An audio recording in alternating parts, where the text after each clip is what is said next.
नमस्कार, मेरा नाम है नितेश और आज मैं आपको भारत और मंगोलिया के बीच संबंध और मंगोलियाई कंजूर के बारे में बताने जा रहा हूँ। आइए पहले मंगोलिया की स्थिति देखते हैं। मंगोलिया एशिया के अंदर एक देश है। ये चारों तरफ से लैंडलॉक है। ऊपर से रशिया, नीचे चाइना, ये चारों तरफ से घिरा हुआ है। जैसा कि आप देख रहे हैं, बीच में मंगोलिया है नीले रंग में, लाल रंग में रशिया और हरे रंग में चाइना। मंगोलिया के बारे में कुछ चीज़ें देख लेते हैं। It is a landlocked country in east Asia. East Asia के अंदर ये एक चारों तरफ से भूमि से घिरा हुआ देश है। It is sandwiched between Russia to the north and China to the south. South में चाइना है और रशिया नॉर्थ में है, जिसके बीच में एक सैंडविच की तरह है ये। Capital and the largest city Ulan Bator. Official language Mongolian है। Currency togrog. Mongolian is a member of UN Asia cooperation dialogue, G77, Asian infrastructure investment bank, non aligned movement and NATO global partner. It joined the world trade organization in 1997। Mongolia चर्चा में क्यों है, अब ये देखते हैं। हाल ही में भारतीय संस्कृति एवं पर्यटन राज्य मंत्री और मंगोलियाई संस्कृति मंत्री के मध्य वर्चुअल माध्यम से एक बैठक का आयोजन किया गया, जिसमें दोनों देशों के बीच सांस्कृतिक आदान प्रदान कार्यक्रम के अंतर्गत विभिन्न मुद्दों और साझा हित वाले अन्य मुद्दों पर चर्चा की गई। प्रमुख बिंदु क्या थी जो दोनों देशों के बीच में वो वार्तालाप हुआ है, उसके अंदर प्रमुख बिंदु क्या थे वो देखते हैं। बैठक जो हुई थी, बैठक की मुख्य विशेषताएं क्या थी। वर्ष 2015 में दोनों देशों के मध्य स्थापित रणनीतिक साझेदारी को मजबूत करना था और भारत और मंगोलिया के मध्य सांस्कृतिक आदान प्रदान कार्यक्रम वर्ष 2023 तक जारी रहेंगे। जो भारत और मंगोलिया है उनके बीच में सांस्कृतिक आदान प्रदान का जो कार्यक्रम चल रहा था उसको वर्ष 2023 तक जारी रखा जाएगा। वर्ष 2020-21 से शुरू होने वाली तिब्बती बौद्ध धर्म के अध्ययन हेतु मंगोलियाई लोगों को CIBS लेह और CUTS वाराणसी के विशेष संस्थानों में अध्ययन करने के लिए 10% ICCR छात्रवृत्ति आवंटित की गई है। मतलब ये तिब्बती बौद्ध धर्म के बारे में पढ़ाने के लिए जो मंगोलियाई लोग हैं उनको लेह में और वाराणसी में 10% स्कॉलरशिप दी जा रही है। भारतीय सांस्कृतिक संबंध परिषद, Indian council for cultural relation, ICCR Bharat सरकार का एक स्वायत्त संगठन है जो अन्य देशों और उनके लोगों के साथ सांस्कृतिक आदान प्रदान के माध्यम से संबंध स्थापित करता है। तिब्बती बौद्ध धर्म महायान बौद्ध धर्म की आवश्यक शिक्षाओं और तांत्रिक और शामनिक तथा इसकी सामग्री को प्राचीन तिब्बती धर्म, जिसे बौन कहा जाता है, उससे जोड़ता है।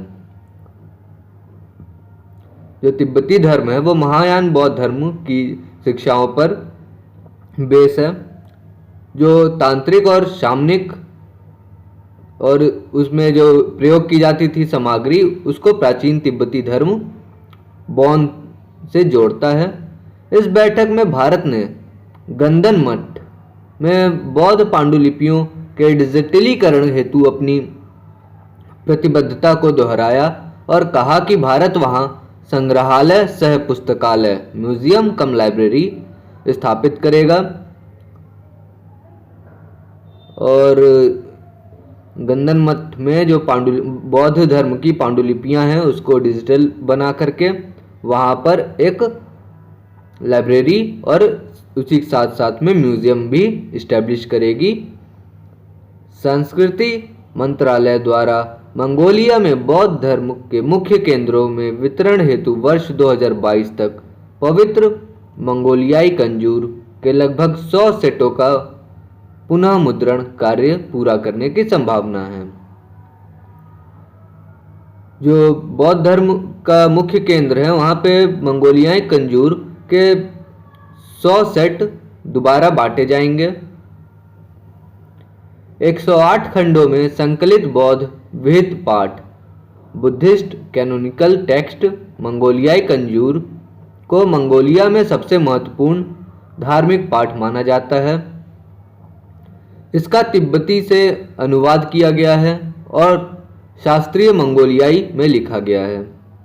जो मंगोलियाई कंजूर है वो तिब्बत से अनुवादित किया गया है, तिब्बती भाषा से अनुवाद हुआ है उसका, और शास्त्रीय मंगोलियाई में लिखा गया है। मंगोलियाई भाषा में कंजूर का शाब्दिक अर्थ है संक्षिप्त आदेश। कंजूर का जो मतलब हुआ मंगोलियाई भाषा में छोटा आदेश, जो विशेष रूप से भगवान बुद्ध द्वारा कहे गए शब्द को संदर्भित करता है। बैठक में भारत सरकार द्वारा भारत में रहने वाले मंगोलिया के बुद्ध भिक्षुओं की वीज़ा और यात्रा की सुविधा हेतु उठाए गए प्रयासों के बारे में बताया गया। भारत और मंगोलिया का संबंध क्या है? ऐतिहासिक संबंध। भारत और मंगोलिया अपनी साझा बौद्ध विरासत के कारण आध्यात्मिक रूप से जुड़े हुए हैं। जो बौद्ध धर्म है वो मंगोलिया में आधा से ज़्यादा लोगों उसका अनुसरण करते हैं और भारत में बौद्ध धर्म का काफ़ी ज़्यादा विकास हुआ है था। इस वजह से दोनों आपस में ऐतिहासिक संबंध रखते हैं। राजनयिक संबंध। वर्ष 1955 में भारत ने मंगोलिया के साथ राजनयिक संबंध स्थापित किए क्योंकि मंगोलिया ने भारत को आध्यात्मिक पड़ोसी और रणनीतिक साझेदार घोषित किया था। इस तरह भारत सोवियत ब्लॉक से बाहर उन शुरुआती देशों में पहला देश था जिन्होंने मंगोलिया के साथ राजनयिक संबंध स्थापित किए थे। वर्ष 2015 में पहली बार एक्ट ईस्ट नीति के तहत भारतीय प्रधानमंत्री द्वारा मंगोलिया की यात्रा की गई। और अंतर्राष्ट्रीय सहयोग क्या दे रहा है मंगोलिया हमें, और हमारा सहयोग मंगोलिया को क्या है देखते हैं। मंगोलिया ने संयुक्त राष्ट्र सुरक्षा परिषद यूएनएससी की स्थायी सीट के लिए भारत की सदस्यता हेतु अपने समर्थन को एक बार फिर से दोहराया है। चीन के कड़े विरोध के बावजूद भारत ने संयुक्त राष्ट्र समेत प्रमुख अंतर्राष्ट्रीय मंचों में मंगोलिया को सदस्यता दिलाने में महत्वपूर्ण भूमिका निभाई है। भारत ने गुट निरपेक्ष आंदोलन में मंगोलिया को शामिल करने का भी समर्थन किया था। मंगोलिया ने भारत और भूटान के साथ बांग्लादेश की मान्यता के लिए वर्ष 1972 के संयुक्त राष्ट्र के प्रस्ताव को सह प्रायोजित किया था। मतलब भारत, भूटान और मंगोलिया तीनों ने साथ मिलकर बांग्लादेश की मांग रखी थी संयुक्त राष्ट्र में 1972 में। अन्य फोरम जिसमें दोनों देश सदस्य हैं एशिया यूरोप मीटिंग और विश्व व्यापार संगठन आदि। शंघाई सहयोग संगठन का भारत एक सदस्य है और जबकि मंगोलिया उसका एक पर्यवेक्षक देश है। आर्थिक संबंध क्या है? वर्ष 2020 में भारत मंगोलिया द्विपक्षीय व्यापार घटकर 35.3 मिलियन अमेरिकी डॉलर था, जबकि वर्ष 2019 में यह 38.3 मिलियन अमेरिकी डॉलर था।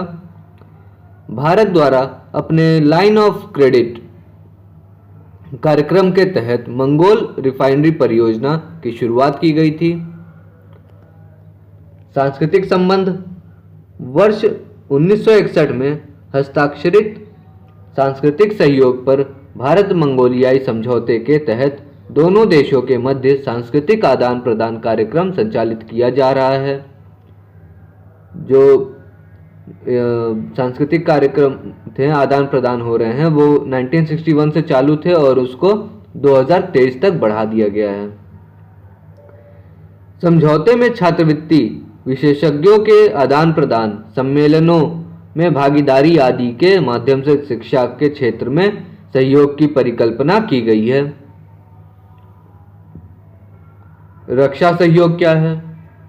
दोनों देशों के बीच नोमैडिक एलिफेंट नाम से एक संयुक्त अभ्यास का आयोजन किया जाता है।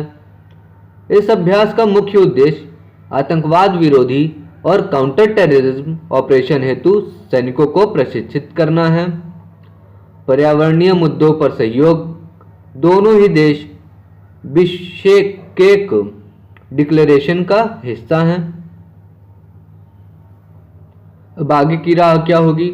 मध्य एशिया, पूर्वोत्तर एशिया, सुदूर पूर्व, चीन और रूस के साथ मंगोलिया की भौगोलिक स्थिति प्रमुख शक्तियों को अपनी ओर आकर्षित करती है।